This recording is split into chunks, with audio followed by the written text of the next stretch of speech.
नमस्कार मित्रांनो, सुस्वागतम. मुरंबा मालिकेच्या आजच्या भागामध्ये आता मोलकरीण ही काकांसाठी नाश्ता देते आणि काकांना म्हणते की काका नाश्ता करून घ्या.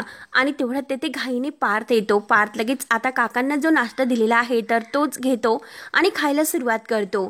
तेव्हा लगेच आता मोलकरीण म्हणते की अरे देवा, अरे पार्थ, अरे हा तुझा नाश्ता नाही, हा मी काकांना दिलेला होता. त्यावर आता पार्थ म्हणतो की हे पग मला घाई आहे, त्यांचं काय, ते तर घरीच बसलेले असतात, त्यांना दुसरा नाश्ता दे. तेव्हा आता घरी बसलेले आहे असं म्हटल्यानंतर काकांना अगदी वाईट वाटते. तेव्हा आता काका मोलकरीण म्हणजे राणीला म्हणतात की हे पग राणी, राहून दे, माझं काय, मी घरीच असतो, मी घेईल दुसरा नाश्ता. तेव्हा आता राणी म्हणते की काका, अहो तुम्ही सर्वजण याचा लाड करतात, त्यामुळेच तो जास्त वाया गेलेला आहे, म्हणूनच त्याची जरा मिजाज ही जास्त वाढायला लागलेली आहे. जान्हवी आणि आनंद हे दोघे सुद्धा पार्थला इथेच ठेवून अगदी बाहेर निघून जातात.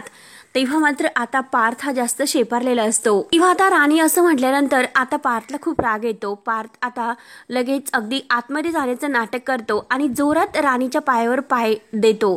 तेव्हा मात्र आता राणीला खूप त्रास होतो. ती जोरात आई ग असे ओरडते. पार्थ मात्र आता हसत असतो. इतका उद्धट हा पार्थ असतो आणि ती तारा पण तशीच असते.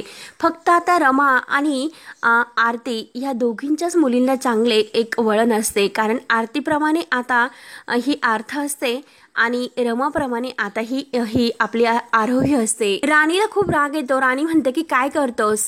तर पार्थ आता मुद्दा म्हणतो की सॉरी, जरा चूक झाली, आणि परत अगदी म्हणजे दात खात म्हणतो की राणी, आणि परत म्हणतो की दीदी, आणि तो नाश्ता घेऊन आतमध्ये निघून जातो. तेव्हा त्या राणीला त्रास होत असतो. तोच लगेच काका उठतात. काका आता हा सर्व प्रकार बघत असतात, परंतु काकांना एकही शब्द बोलता येत नाही. तेव्हा आता काकाही नाश्ता घ्यायला उठतात. राणी म्हणते की काका, अहो तुम्ही बसा, मी तुमच्यासाठी दुसरा नाश्ता घेऊन येते. त्यावर आता काका म्हणतात की अगं हे राणी बघ, राहून दे, मी नंतर खाईल. त्यावर आता राणी म्हणते की काका, तुम्हाला एक मी विचारू का. तेव्हा आता काका म्हणतात की हो बोल ना. तर राणी म्हणते की हे बघा काका, तुमच्या घरामध्ये कोणीच कसं नाही की जे या घराला चांगली शिस्त लावेल, म्हणून सगळं काही अस्तव्यस्त झालेलं आहे. तेव्हा लगेच आता काका म्हणतात की होती एक या घराला शिस्त लावणारी, गेली बिचारी ती सुद्धा परत. तेव्हा आता राणी विचारते की कोण हो काका, रमा वहिनी का. तेव्हा आता काका म्हणतात की हो, आणि कदाचित ती आमच्या ह्या स्वभावाला कंटाळून निघून गेली असेल, आणि माझा अजून सुद्धा विश्वास बसत नाही की रमा आपल्या बाळाला सोडून जाऊ शकते. परंतु रमा इतकी खरंच कधीही कठोर नव्हती. त्यानंतर आता रमा इकडे तोच विचार करते. रमा म्हणते की मी सुद्धा आता इतक्या दिवस माझ्या मुलीला, अक्षयला आणि माझ्या कुटुंबाला सोडून आले, इतकी कठोर कशी वागू शकते मी.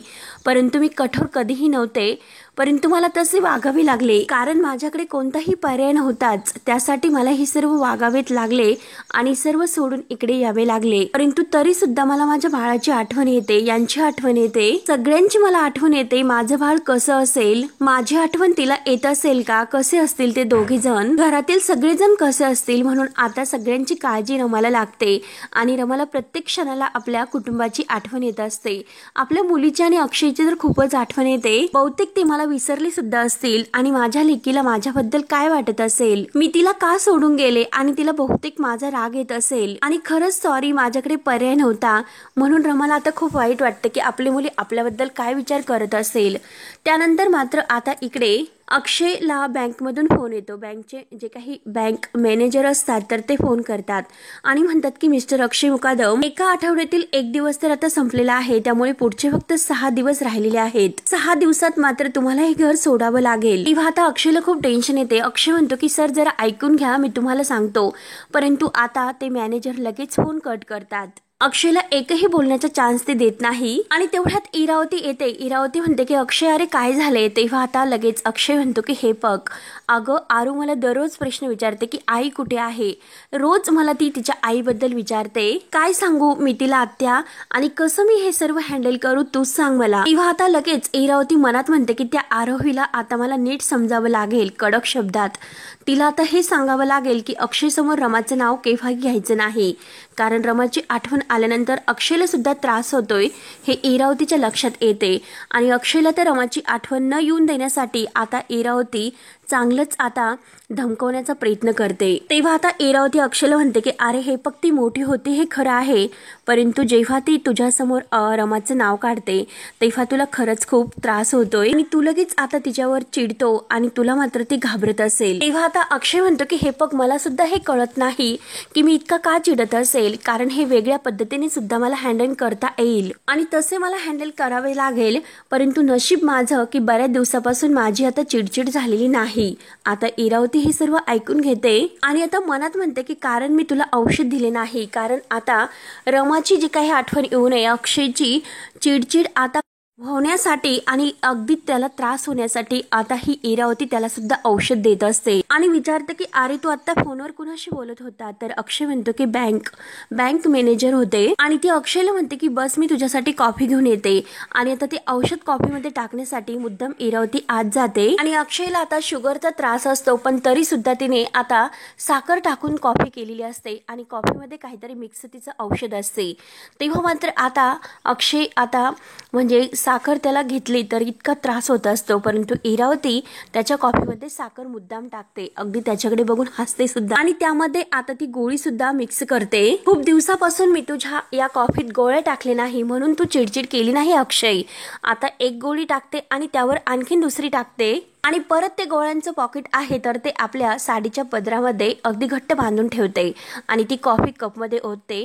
स्वतःला इतका आनंद होत असतो की अक्षयला आता ही कॉफी देण्यासाठी, कारण त्यात गोळ्या वगैरे मिक्स करून साखर टाकलेली असते। अक्षय बिचारा आपल्या अगदी टेन्शनमध्येच असतो, त्याचं काहीतरी काम चालू असल्यामुळे तो काही या सर्वाकडे लक्ष देत नाही। इरावती त्याच्यासाठी कॉफी घेऊन येते, इरावती आता अक्षयला ती कॉफी पिण्यासाठी देते आणि बिचारा अक्षय मात्र ती कॉफी पितो आणि अक्षयला हे असा त्रास होत असतो।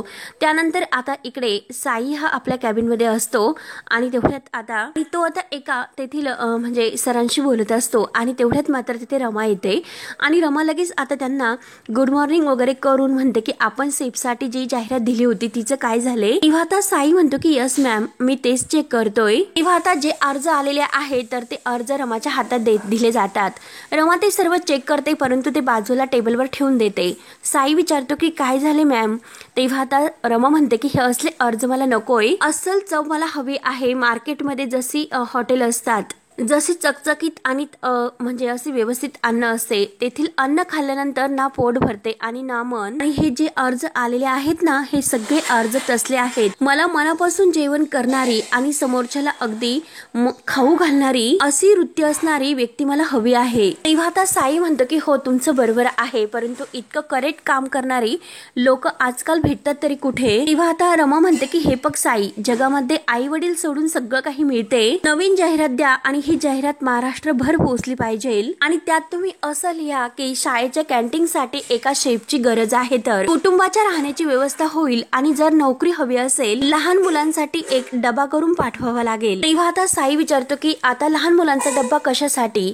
तेव्हा रमा म्हणते की हे बघ साई, लहान मुलांचा आहार बघितल्यानंतर कळतो की त्यात म्हणजे जेवण कसे बनवलेले आहे ते। तेव्हा आता साई लगेच आपले ते सहकारी तेथे असतात तर त्यांना म्हणतो की कळले का तुम्हाला काय करायचे आहे ते। मॅडमने आता जे पॉइंट सांगितलेले आहे तर त्याचा एक मसुदा तयार करा आणि त्यात तुमचं काहीतरी ऍड करा आणि ते सर्व माझ्याकडे आणून द्या, मी चेक करतो आणि सांगतो तुम्हाला। तेव्हा मात्र आता ते सहकारी बाहेर गेल्यानंतर आता साई हा रमाला म्हणतो की रमा, हे बघा अण्णासाहेब यांचा जो प्रस्ताव आहे तर त्याबद्दल मला थोडंसं बोलायचं होतं। तेव्हा मात्र आता रमाला पुन्हा तेच आठवते की अण्णासाहेब कर्णिक यांनी 1 दिवसाची मुदत देऊन रमाला साई बरोबर लग्न करण्याचा निर्णय घ्यायला सांगितलेला असतो। तेव्हा रमाला ते सर्व आठवल्यानंतर रमा ही साईला म्हणते की ऑफिस संपल्यानंतर आपण बोलूयात, तर साई म्हणतो की हो चालेल। तेव्हा आता रमाला हा निर्णय मान्य नसतो, ती लगेच आता पाणी पिते, साई तिच्याकडे बघतच असतो।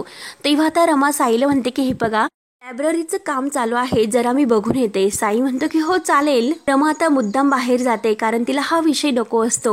तेव्हा आता रमा बाहेर गेल्यानंतर साई ज्या ग्लासमधून आता रमा पाणी प्यालेली आहे तर साई तो ग्लास उचलून घेतो आणि त्या ग्लासकडे बघत असतो आणि रमा जे पाणी प्यालेली आहे तर ते उष्ट असतं, तर साई सुद्धा ते उष्ट पाणी पितो, त्यातच त्याला खूप असा आनंद असतो आणि खूप छान वाटतं। त्यानंतर आता इकडे अक्षयने ती कॉफी प्याली म्हणून इरावतीला खूप असा आनंद होतो। अक्षय जेव्हा मागे ओढून बघतो तेव्हा आता इरावती हसत असते, परंतु आता अक्षयने बघितल्यानंतर इरावती म्हणते की हो मी फोन घेऊन येते माझा. आणि तेवढ्यात अक्षय कॉफी आता बाजूला ठेवतो, कारण आरोही धावतच आलेली असते.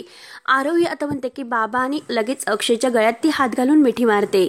अक्षय कॉफीचा कप आता टेबलवर ठेवतो आणि इरावती आता म्हणजे पायरीवरून बघतच असते. तेव्हा आता अक्षय हा आरोहीला विचारतो की काय झाले बाळा, काय म्हणतेस. तेव्हा आता लगेच आरोही म्हणते की बाबा आपण सुद्धा जायचं का पाचगणीला. तेव्हा आता अक्षय हा आरूवर चिडतो, कारण त्या कॉफीचा असर अक्षयवर झालेला असतो.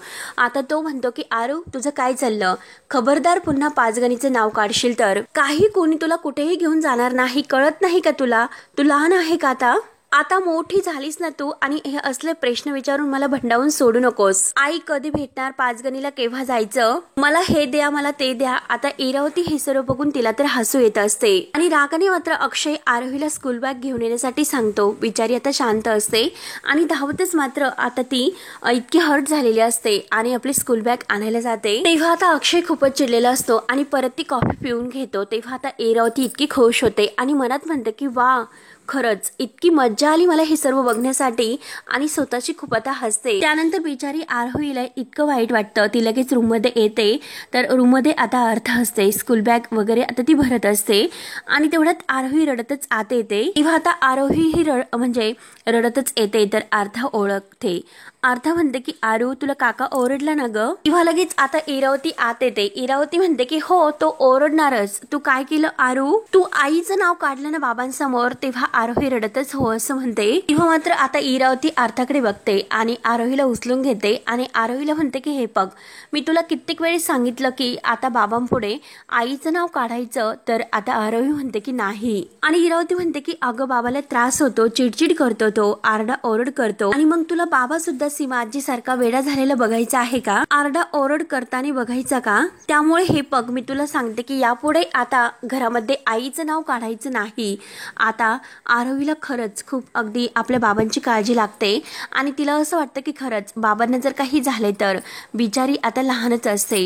जे काही इरावतीने सांगितले तर त्यावर विश्वास ठेवते आणि आरोही म्हणते की नाही काढायचं. तर लगेच आता इरावती अर्थाला म्हणते की जरीने आईचं नाव घेतलं तर मला सांगायचं, आणि चल आता छान छान पापा दे. तेव्हा आता आरोहीच्या डोळ्यातील जे पाणी आहे तर ते मुद्दाम इरावती पुसून अगदी तिचा म्हणजे आरोही छान असा पापा घेते. आणि तेवढ्यात अक्षय गाडीचा हॉर्न वाजवत आता आरोहीला आवाज देतो. इरावती आता हसते आणि आरोहीला म्हणते की चल चिडलेल्या बाबाला आता पापी देऊन तू शांत करायचं, कळले का तुला. तेव्हा आता लगेच आरोही आपल्या डोळ्यातील पाणी पुसते आणि अर्थ तिची स्कूल बॅग वगैरे तिच्या हातात देते आणि आता लगेच आरोही तयार होते स्कूलला जाण्यासाठी, कारण अक्षयने आवाज दिलेला असतो. तेव्हा आता आरोही अगदी अर्थाला बाय करून तेथून निघून जाते. तर इरावतीला आनंद होतो, कारण आता इरावती अलगच खुश होत अर्थाला म्हणते की तो सगळा टेबल तू आवरून घेशील का. बिचारी अर्था मात्र घरातील सर्व काम इरावती तिच्याकडून करून घेत असते आणि त्यात तिला खरंच खूप आनंद वाटत असतो. अर्था बिचारी शांत असते आणि सगळं काम ती करत असते. तिला आता खूपच असा आनंद होत असतो, ती स्वतःशी हसत असते. त्यानंतर अक्षय बाहेर आरोहीला आवाज देत असतो की आरोही चल लवकर. गाडीच्या हॉर्न तो अगदी जोरजोराने वाजवत असतो आणि तेवढ्यात आरोही बाहेर येते गाडीजवळ. तेव्हा ती गाडीमध्ये बसते, परंतु आता तिला इरावतीने सांगितलेलं असतं की बाबाचा गोडसा एक पापा घ्यायचा, त्याला चिडलेला आहे ना तो, म्हणून आता आरोही त्याचा गोडसा पापा घ्यायला जाते. बाबा असे खुशून म्हणते, परंतु आता अक्षय तिच्यावरच चिडतो. अक्षय म्हणतो की काय. तेव्हा आता आरोही म्हणते की सीट बेल्ट. तर अक्षय पुन्हा चिडून म्हणतो तुला लावता येत नाही का, मी तुला शिकवलेलं नाही का, किती वेळा तुला शिकवायचं. तेव्हा आता अक्षयला त्या गोळीमुळे आता त्याची खूप अशी चिडचिड पुन्हा व्हायला सुरुवात होते, तो खूप रागावतो. तेव्हा मात्र आता अक्षय मनात म्हणतो की त्या रमाला सुद्धा येत नव्हते, कारण ती अशिक्षित होती आणि माझ्या मुलीला सुद्धा आता हे सर्व येत नाही, तर तिला सुद्धा इतकं काही येत नाही, आणि काही झाले तरी ही मात्र आपली मुलगी रमासारखी व्हायला नकोय. तेव्हा आता अक्षय हा सर्व विचार करून पुन्हा आरोहीकडे रागाने बघतो आणि म्हणतो की अगं लाव ना, काही रॉकेट सायन्स वगैरे आहे की काय की तुला येत नाही. आणि आरोही आता शांतपणे आपला सीट बेल्ट लावत असते, कारण बाबा आता इतकं चिडलेला आहे ते बघून शेवटी ती शांत राहते. तर अक्षय पुन्हा म्हणतो की इतक्या साध्या साध्या गोष्टी सुद्धा हिला येत नाही. नाहीत। आरोही आता बघतच असते की बाबा का असं वागत असेल, तिला आता खूप टेन्शन येते, पण तरी सुद्धा ती शांत असते। त्यानंतर आता इकडे रमा आपल्या कॅबिनमधून बाहेर पडणार असते, परंतु आता तेथे म्हणजे जी फरची वगैरे आहे तर ती ते पिओनने पुसून वगैरे घेतलेली असते। आणि तेवढ्यात मात्र आता रमा ही फोनवर बोलत बाहेरच येत असते, परंतु आता ती थोडीशी ओलसर फरची असल्यामुळे रमाचा पाय मात्र घसरतो आणि तेवढ्यात साई आपल्या कॅबिनमधून बाहेर पडतो आणि आता लगेच तो रमाला धरतो। तेव्हा रमा आता साईच्या हातामध्ये तिचा हात असतो आणि साईकडे बघत असते। तेव्हा आता दोघे एकमेकांकडे बघता बघता रमा म्हणते की हात, तेव्हा साई हात सोडतो। साई म्हणतो की सॉरी बर का, आणि रमा सुद्धा आता थोडीशी हे होते कावरी बावरी आणि परत फोनवर बोलत बाहेर जाते आणि सॉरी मी काय म्हणत होते, कारण आता हे सर्व झाल्यानंतर तिच्या लक्षात राहत नाही आणि परत ती आपला फोन कंटिन्यू करते। साई मात्र आता रमाकडे बघून अगदी खुशून हसत असतो आणि तेवढ्यात मात्र साई अगदी रमाकडे बघता बघता तेथे लगेच अण्णा येतात। अण्णा आता साईच्या चेहऱ्यासमोर हात धरतात आणि चुटकी वाजवतात। तेव्हा कुठे साई आता अगदी अण्णाकडे बघतो आणि अगदी गोंधळून जातो, कावराबावरा होतो आणि म्हणतो की खरंच नाही, असे काही नाही। तेव्हा मात्र अण्णा हसतात। अण्णा म्हणतात की इट्स ओके, मी सगळं काही बघितलेलं आहे। तेव्हा आता साई काही बोलत नाही, परंतु अण्णाच म्हणतात की हे बघ, अजून तिच्या मनावरच्या ज्या जखमा आहेत झालेल्या ते काही भरलेल्या नाहीत, ज्या जुन्या आठवणी आहेत तर त्या आठवणी तिची पाठ नाही सोडत। परंतु मला एक गोष्ट सांग, तू असं घाबरून किती दिवस राहणार आहे बरं, आणि तूच जर असा घाबरून राहिला तर ती बरी कशी होणार बरं? तिला सुद्धा एक आनंदी आणि सुखी आयुष्य जगण्याचा तिला म्हणजे हक्क नाही का? म्हणजे प्रेमळ नवरा, छान आणि गोंडस अगदी मुलं आणि छान असं आयुष्य तिला सुद्धा नकोय का? आणि सुखी संसार। आणि हे बघ साई, मी तुला सांगतो की जितकी रमा एकटी राहील तितक्याच तिच्या मनावरच्या जखमा भरून येण्यासाठी वेळ तर लागेलच। मला एक गोष्ट सांग बरं, तू कधी क्रिकेट खेळलास का? तेव्हा आता साई म्हणतो की छे, तर अण्णा विचारतात की लहानपणी असे काहीतरी। तेव्हा आता साई हसतो। तेव्हा अण्णा म्हणतात क्रिकेट खेळलास आहे तू, मग नेहमी तुला माहितीच असेल की नेहमी असं बॅकफूटवर असून नाही चालणार, कधी कधी तर रनफूटवर सुद्धा खेळावं लागतं। आणि हे बघ, आता मात्र तसे खेळण्याची वेळ तर आलेलीच आहे, त्यामुळे तू तसे खेळायला सुरुवात तर कर, बघूयात काय होते ते। तेव्हा आता इकडे आरोही झोपलेली असते आणि अक्षय आता रूममध्ये येतो। आरोही झोपलेली असते तर आता अक्षय अलगद पावलांनी तिच्याजवळ येतो, तिच्यावरून प्रेमाच्या डोक्यावरून हात फिरवतो आणि तो म्हणतो की खरंच मला नाही कळत की आरोही, मी तुझ्यावर काय इतकं चिडतो, आय एम सो सॉरी। आणि गुड नाईट करून आता तो आरोहीच्या अंगावर वगैरे शाल वगैरे टाकतो आणि आता तो बाहेर जातो। तेव्हा आरोही मात्र झोपलेली नसते, ती नाटक करत असते झोपण्याचं। अक्षय बाहेर गेल्यानंतर ती आता उठून बसते आणि म्हणते की बाबा, मला माहिती आहे की तू इतकं चिडचिड का करतो, तुला सुद्धा आईची आठवण येते ना, म्हणूनच तर मी पाचगणीला जायचं म्हणते। माझी आई मात्र परी बनून तेथेच उतरली होती। तेव्हा मात्र आरोही लगेच उठते आणि आपल्या टेबलवर जो काही गणपती बाप्पाची छोटीशी मूर्ती तिने ठेवलेली असते, तिला फूल वगैरे वाहिलेलं असतं, ती लगेच आता उठते, हात जोडते आणि बाप्पाला म्हणते की बाप्पा, तू माझा मित्र आहेस ना, त्यामुळे बाप्पा तू प्लीज असं काहीतरी कर आणि माझ्या बाबाला पाचगणीला घेऊन चल ना। तू कसं तुझ्या आईला दरवर्षी भेटतो, मला सुद्धा माझ्या आईला भेटायचं आहे, प्लीज बाप्पा, अरे काहीतरी कर ना, प्लीज तू माझ्या आईला मला भेटव, प्लीज बाप्पा तुम्हाला माझ्या आईकडे दे, मला आईला भेटायचं आहे, प्लीज बाप्पा काहीतरी कर। आणि अक्षय मात्र गच्चीवर येऊन बसलेला असतो, लॅपटॉप मध्ये तो काहीतरी काम करत असतो। तेवढ्यात आता रमाच्या संस्थेमधून जी जाहिरात ते पेपरमध्ये आलेली आहे, एका शेफची आता ह्या पाचगणीला गरज आहे, तेव्हा मात्र तो पेपर अगदी अलगद असा उडतो। म्हणजे आता आरोहीचं म्हणणं देवाने ऐकलेलं असतं आणि अक्षय समोर आता ती जाहिरात येणार असते। अक्षयला मात्र काही अगदी जॉब भेटत नाही आणि जेथे जो जॉबसाठी गेला तर तेथील जे काही मॅनेजर साहेब वगैरे आहे तर ते अक्षयला जे काही बोललेले असतात, म्हणजे गेल्या काही वर्षभरात तुम्ही 8-10 नोकऱ्या सोडल्या, त्यामुळे आता हा जॉब आम्ही तुमच्यावर विश्वास ठेवून नाही देऊ शकत। अक्षयला एक सुद्धा आतापर्यंत जॉब मिळालेला नसतो आणि जेव्हा ते बँक मध्ये गेलेला असतो आणि जे बँक मॅनेजर म्हणलेले असतात की हे बघा, 1 महिन्यांची मुदत मी तुम्हाला वाढून देतो, कारण तुमची बायको तुम्हाला सोडून गेली, जो त्रास तुम्हाला होतोय त्यासाठी। आणि अक्षय मात्र त्यांच्यावर भलताच चिडलेला असतो। तेव्हा ते फक्त 1 महिन्याची मुदत न देण्याऐवजी 1च आठवड्याची मुदत अक्षयला देतात। ते सर्व आता अक्षयच्या डोळ्यासमोर येते। आता अक्षयला हे सर्व आठवल्यानंतर खूप टेन्शन येते, डोळ्यामध्ये पाणी सुद्धा येते। आता घर तर सुद्धा आपल्या डोक्यावरच जाणार आहे, त्यामुळे त्यामुळे काय करायचं, नोकरी सुद्धा भेटत नाही. अक्षय खूप आता टेन्शनमध्ये असतो. त्याची चिडचिड फार होत असते आणि त्यात म्हणजे इरावतीचा आणखीन हा जो काही प्रयोग आहे गोळ्या देण्याचा, तर तो सुद्धा सुरू असतो. आता चहूबाजूने अक्षयवर आता संकट आलेले असतात आणि त्यात म्हणजे आता आरोहीने देवाला हात जोडलेले असतात आणि देवाला हात जोडून तिने आता बाप्पाकडे आईला भेटण्याची प्रार्थना केलेली असते. तर बाप्पाने मात्र आता आरोहीची प्रार्थना लवकरच ऐकून आता रमा आणि आरोही या दोघींची भेट बाप्पा आता घडवणार असतो. कारण जो पेपर समोर ठेवलेला आहे तर तो पेपर असा वाऱ्याने उडतो आणि अक्षयच्या जवळ येतो. तेव्हा आता अक्षय त्यात जी जाहिरात आहे तर त्या जाहिरातीकडे त्याचं लक्ष जाते. कारण तात्काळ असा शेप हवा आहे ज्या संस्थेमध्ये आता रमाला शेपची गरज आहे, तर त्या संस्थेमधील जाहिरात आता अक्षय वाचत असतो आणि तेव्हा तो तेथील पत्ता वगैरे आहे ते सगळं काही वाचतो. अण्णासाहेब कर्णिक शिक्षण संस्था पाचगणी. तेव्हा आता मोबाईल नंबर वगैरे सर्व काही अगदी तेथे आता त्या जाहिरातीत दिलेले असते. आता पाचगणी म्हटल्यानंतर त्याला आनंद होतो. कारण आता आरोहीची सुद्धा इच्छा असते पाचगणीला जाण्याची आणि त्यात म्हणजे त्याला हा शेप तेथे अगदी जाहिरात अगदी बघितल्यानंतर आपल्याला सुद्धा तेथे काम करण्याची, नोकरी करण्याची एक संधी आता चालून आलेली आहे. हे बघून अक्षयला खूप आनंद होतो. तेव्हा आता अक्षय स्वतःची खुश होतो आणि आता मनात म्हणतो की आरोही, अगं तुझी स्वतःची इच्छा तर प्रबळ निघाली. नियती तर खरंच आपल्याला पाचगणीला घेऊन चालली आणि नियती सुद्धा आता हाच खेळ खेळणार असते. रमा, अक्षय आणि आरोही या तिघांची भेट होण्याचा हा ते संधी एकदा अक्षयच्या हातात आलेली असते. कारण ह्या तिघांची भेट होण्यासाठी तेव्हा आता अक्षय खुश होतो. कारण तो आरोहीची इच्छा पूर्ण करणार असतो आणि त्याला सुद्धा जॉब मिळणार असतो. तेव्हा मित्रांनो, शेवटी हा भाग येथे संपतो. पुढील भागामध्ये तेव्हा आता अक्षय हा किचन मध्ये डब्बा बनवत असतो. कारण त्या जाहिरातीमध्ये असं लिहिलेलं असतं की आता जो लहान मुलांसाठी शेप आहे तर तो डब्बा घेऊन येईल. म्हणून आता अक्षय आता तो डब्बा वगैरे बनवत असतो. तर आता इरावती तेथे येते आणि अक्षय इरावतीला म्हणतो की चल, आता मला पाचगणीला काही सेकंदात पोहोचायचं आहे, डब्बा वगैरे वेळेत गेला पाहिजे. तेव्हा आता इरावती विचारते की म्हणजे काय. तेव्हा आता अक्षय सांगतो त्या जाहिरातीबद्दल.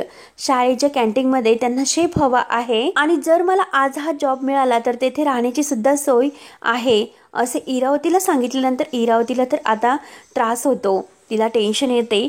त्यानंतर अक्षय मात्र आता आरोही बरोबर रूममध्ये तिला उठवत वगैरे असतो. राणी सुद्धा तेथेच असते. अक्षय आता फोन करतो. जेव्हा मात्र आता अक्षय पाचगणीला त्याला जायचे असते, परंतु आता बँकमधून त्याला फोन आलेला असतो की गाडी जप्त करण्यासाठी आम्ही तुमच्या साहेब घराच्या बाहेर आलेला आहोत. अक्षय जेव्हा बाहेर येतो तेव्हा आता ते बँकवाले लोक त्याची गाडी सुद्धा घेऊन जातात. तेव्हा आता अक्षय खूप रडत असतो आणि आता आरोही त्याच्या मिठीत येते आणि ती सुद्धा खूप रडत असते. राणीला सुद्धा खूप वाईट वाटते कारण आज हातातून सुद्धा अक्षयच्या गाडी गेलेली असते.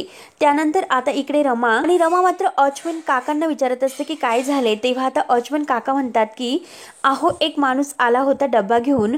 तेव्हा आता रमा म्हणते की कुठे आहे तो डब्बा, मला दाखवा. तेव्हा मात्र आता तो वॉचमन म्हणतो की मी तो वॉचमनला देऊन टाकला. तेव्हा आता रमाला खूप राग येतो. रमा आता त्या वॉचमनवर रागवते. तेव्हा मित्रांनो, आता पुढे काय होईल. अक्षयवर तर आता इतकी दुर्दशा आलेली असते आणि त्यात आता रमा हे अक्षयसाठी धावून येईल का आणि अक्षय, रमा आणि आरोही यांची भेट कशी होते हे पाहण्यासाठी आता आपल्या चॅनलला नक्की सबस्क्राईब करत राहा. धन्यवाद.